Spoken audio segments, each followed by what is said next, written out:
गांव का पहला दिन जितना सुकून भरा था, अगले दिन की सुबह और भी खास थी। सूरज की हल्की किरणें जब मेरे कमरे की खिड़की से होकर अंदर आईं तो मैं धीरे धीरे जागा। गांव में सुबह की ताजगी कुछ अलग ही होती है। चारों ओर पक्षियों की मधुर आवाजें और खेतों से आती ताजी हवा ने मन को एक नई ऊर्जा दी। सुबह की चाय पीते हुए मैंने दादी से कहा, आज मैं गांव के बाकी हिस्सों में घूमना चाहता हूँ।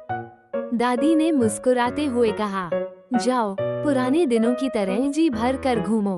मैंने अपना कैमरा उठाया और गांव के अलग पहले मैंने सोचा कि तालाब की ओर जाऊं, जहां बचपन में हम दोस्त मछली पकड़ने जाते थे। जैसे ही मैं वहां पहुंचा, वही पुराना तालाब और उसके चारों ओर हरे देखकर दिल खुश हो गया।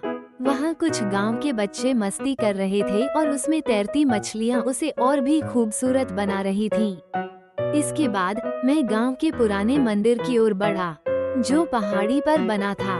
मंदिर तक पहुंचने का रास्ता कच्चा था, लेकिन वहां से गांव का नजारा अद्भुत था। ऊपर से पूरे गांव को देखना एक अलग ही अनुभव था। हरे दूर तक फैले हुए पेड़। मंदिर के पास बैठकर मैंने कुछ देर ध्यान लगाया और मन को शांति मिली। शाम को मैंने अपने दोस्तों के साथ एक खास योजना बनाई। हम सब खेतों के किनारे बैठकर ताज़ा पके हुए मक्के के भुट्टे खाने वाले थे। जब हम वहां पहुंचे तो खेतों की महक और ताज़ा हवा ने हमें घेर लिया। हमने आग जलाकर मक्के के भुट्टे सेके और फिर हंसी मजाक के साथ भुट्टों का आनंद लिया। हर एक बाइट में गांव की मिट्टी का स्वाद था, जो शहर में कभी नहीं मिल सकता। रात को गांव में जागरण था। गांव के मंदिर में बड़े धूमधाम से देवी की पूजा हो रही थी।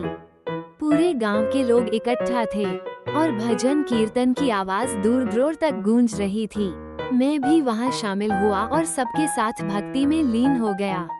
गांव में इस तरह के धार्मिक आयोजनों का अपना ही आनंद है, जहां सभी लोग एक साथ मिलकर श्रद्धा से भरे होते हैं। दूसरे दिन का अंत भी आ गया। रात को छत पर लेटकर आसमान के तारों को निहारते हुए मैंने सोचा, शहर में ऐसा सुकून कहाँ मिलता है।